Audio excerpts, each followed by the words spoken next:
शिव महापुराण की कथा कर रही है। महाराज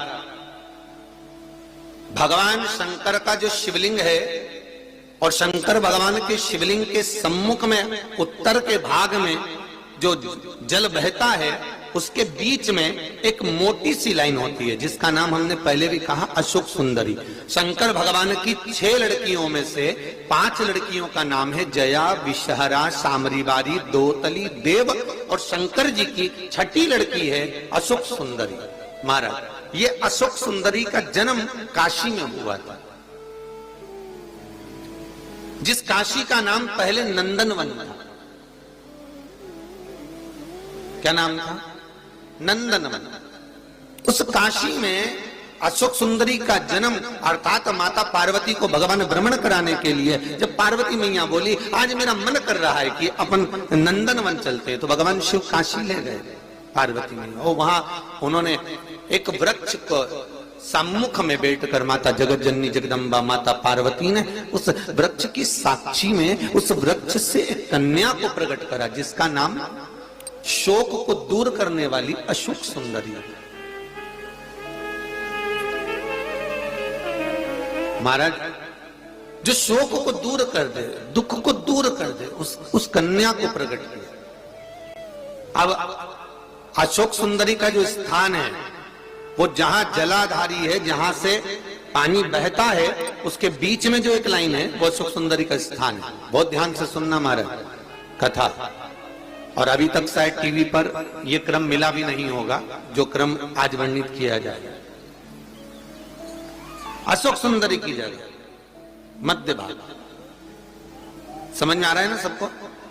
फिर अच्छे से समझ लो। ये शिवलिंग, ठीक है, ये जलाधारी जहां से पानी नीचे गिरता है, ये दोनों पूरा गोल भाग, यहां से पानी नीचे जा रहा है, तो इसके बीच में जहां से पानी जाता है उसके बीच में जो स्थान है वो अशोक सुंदरी का स्थान है, शिव जी की बेटी का स्थान। अब शंकर जी की जो बेटी का मध्य भाग में स्थान है अशोक सुंदरी का, वहां पर आपको शहद की 7 बिंदी रखना है। और जो ये शिवलिंग रखा है, इस शिवलिंग के तुम पीछे की ओर बैठे हो, यहां बैठे हो ना दक्षिण में, तो यहां बैठे हो, तो पीछे का जो शिवलिंग का भाग है इस पे आपको चंदन का लेपन करना है। महाराज शिवलिंग के पीछे के भाग में अर्थात जहां आप बैठे हो पूरे शिवलिंग पर चंदन नहीं लगाना, जहां आप बैठे हो उसके सम्मुख भाग में आपको चंदन का लेपन करना है। महाराज एक पीला चंदन होता है और एक लाल चंदन होता है। लाल चंदन कभी आप किराने वाले की दुकान पर जाएंगे तो वहां पर आपको लाल चंदन प्राप्त हो जाएगा। आपको जो लेपन करना है वो लाल चंदन का लेपन करना है। आपको पहले भी कथा में बताया कि शंकर भगवान को कुंकू नहीं चढ़ता, रोली नहीं चढ़ती, क्योंकि बाबा को अगर चढ़ता है तो लाल चंदन चढ़ता है। तो लाल चंदन का आप जब लेपन कर दें, लेपन करने के बाद शहद की 7 बिंदी आपको अशोक सुंदरी वाली जगह पर रखना है। महाराज रखने के बाद बाबा से विनती करना है और चंपेश्वर महादेव का स्मरण करना है। चंपेश्वर महादेव का स्मरण कर कर हाटकेश्वर महादेव का नाम लेकर बिंदी को लगाना है। लगाने के बाद उसी बिंदी को आपको एक कटोरी में, अब बिंदी कितनी लगेगी, जरा जरा सा शहद लगेगा, उसको छोटी सी कटोरी में लेकर आ जाना है। महाराज उसको लाने के बाद में शाम के समय पर प्रदोष काल के अंतर्गत, प्रदोष काल किसको कहा गया?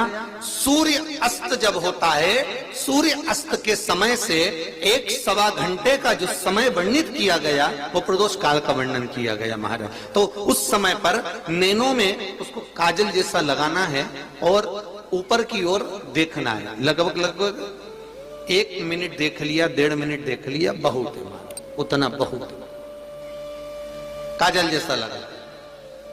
एक कटोरी में जो तुमने चंदन लगाया है उस चंदन को निकाल कर लाना है और आंखों के नीचे भाग में उसको समर्पित करना है। महाराज